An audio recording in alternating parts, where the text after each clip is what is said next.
Il y a un homme dont l'ambition a bouleversé le monde de manière si profonde que son nom est gravé à jamais dans l'histoire. Cet homme, Henry Ford, n'était ni le fils d'un roi ni d'un aristocrate, mais d'un fermier. Pourtant, grâce à une vision audacieuse et à une détermination inébranlable, il a non seulement changé l'industrie automobile, mais a aussi redéfini le travail, l'économie et même la société dans son ensemble. Mais savez-vous ce qui l'a poussé à transformer son rêve en réalité? Il a été le pionnier de la production à la chaîne, de la semaine de travail de 5 jours. Et de nombreuses autres innovations. Mais son parcours vers le succès était loin d'être linéaire. La vie de Henry Ford est marquée par la controverse, les échecs et un génie obsessionnel. Nous allons non seulement explorer l'ascension fulgurante de Henry Ford, mais aussi ses projets les moins connus, comme la fois où il a tenté de construire sa propre ville américaine. En plein cœur de la forêt amazonienne, Fordlandia. Nous dévoilerons également la face sombre de Henry Ford. Et pourquoi l'un de ses plus grands admirateurs n'était autre qu'Adolf Hitler. C'est une histoire d'innovation et de succès. Une lutte acharnée pour la richesse et le pouvoir. Voici l'histoire vraie et choquante de Henry Ford.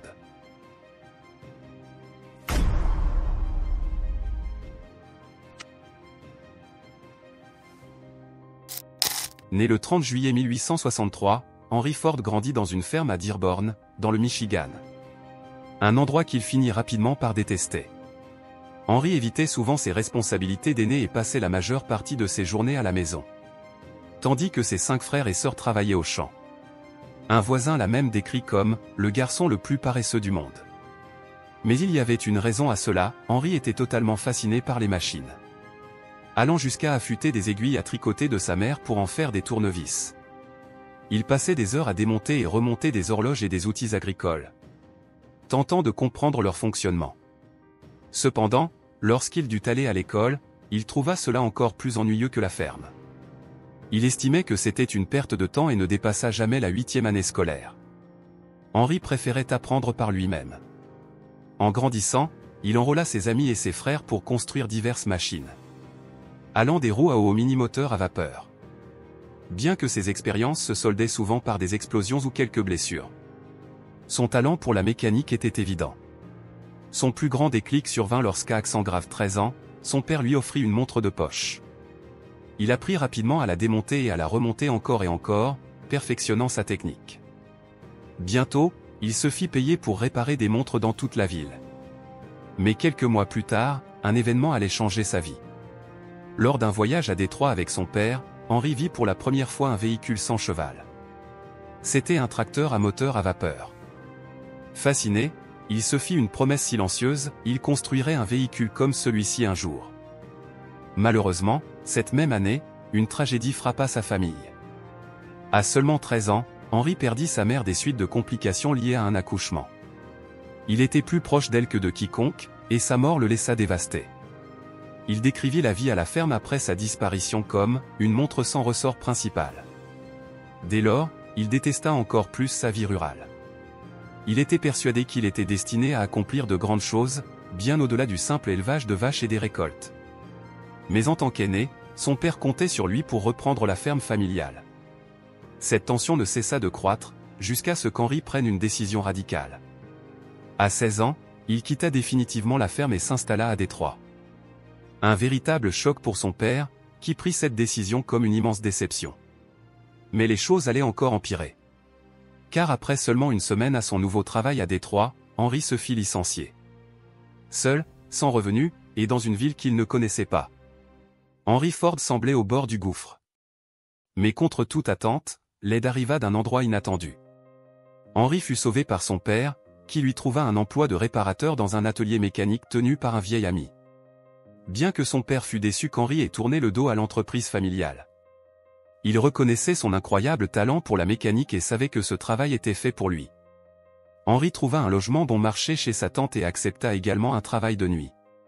Comme réparateur de bijoux, gagnant ainsi $5,50 par semaine. Mais surtout, son rôle de réparateur lui permit de manipuler une grande variété de machines. Une véritable formation pratique qui remplaça l'éducation qu'il n'avait jamais eue. Cependant, après 9 mois, Henry estima qu'il avait appris tout ce qu'il pouvait et rentra chez lui. C'est alors qu'un voisin lui demanda de l'aide pour faire fonctionner une machine à vapeur qu'il venait d'acheter. Sans aucune expérience, Henri accepta immédiatement le défi. Face à cette imposante machine en mouvement, il la surnomma avec calme, la petite machine. Alimenta le feu, ajusta les soupapes et, en quelques minutes, elle fonctionnait parfaitement. Le voisin fut si impressionné qu'il lui offrit un emploi à plein temps, payé 3 $ par jour. Mais la nouvelle de ce jeune homme capable de faire fonctionner une machine complexe sans formation se répandit rapidement.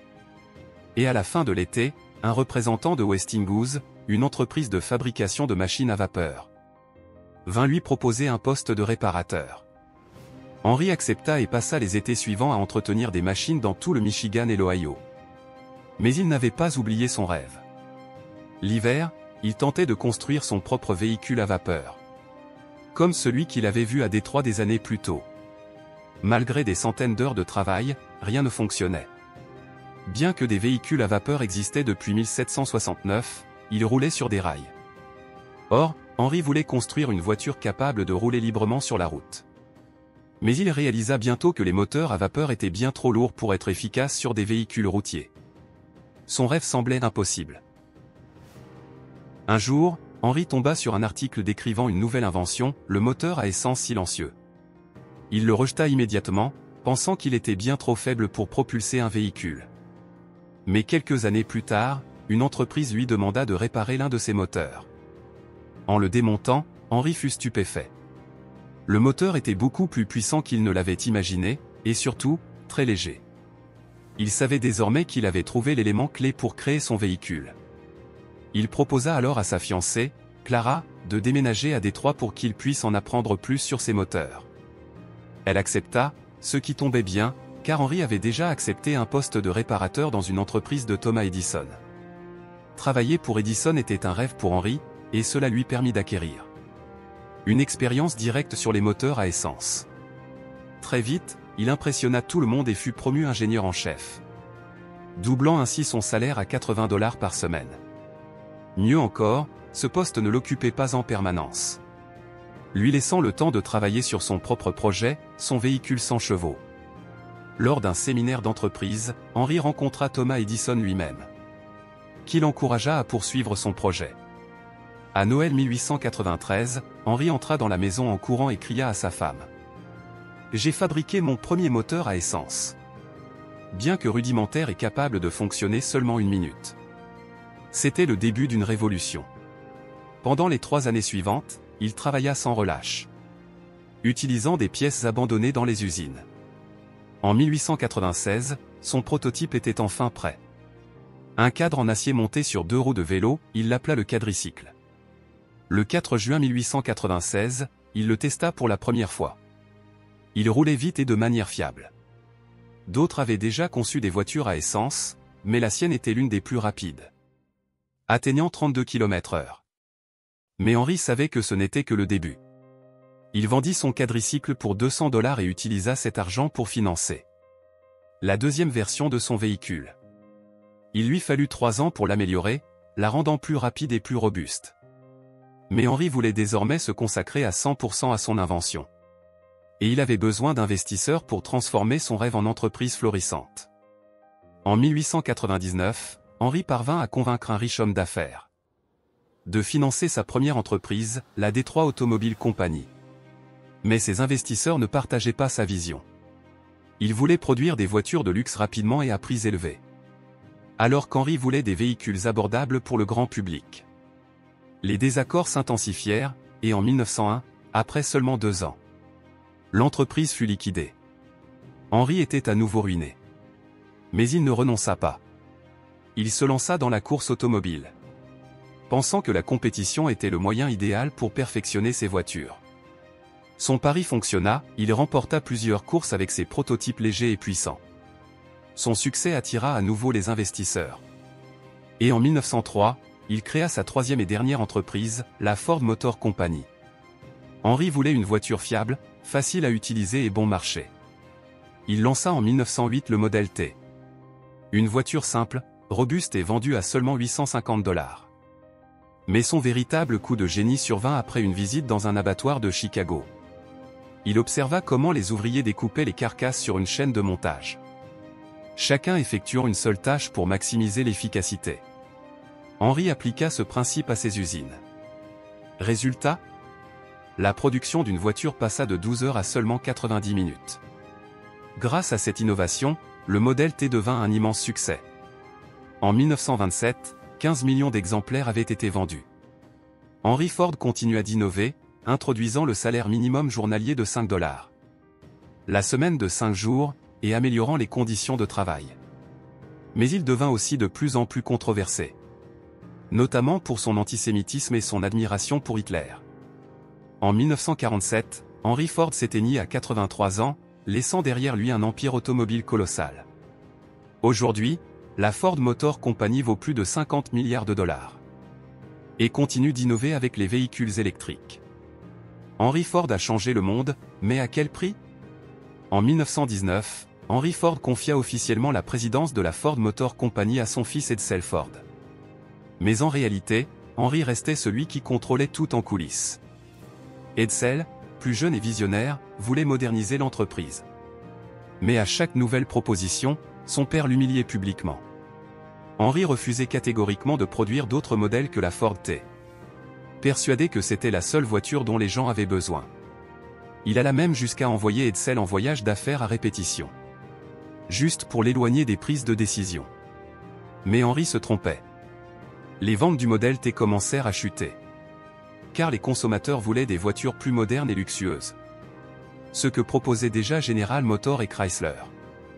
En 1927, face à la baisse dramatique des ventes, Henry dut admettre son erreur et accepta enfin de développer un nouveau modèle. Il conçut la Ford A, avec un moteur V8 et plusieurs coloris. Mais la Ford Motor Company avait déjà perdu sa domination sur le marché.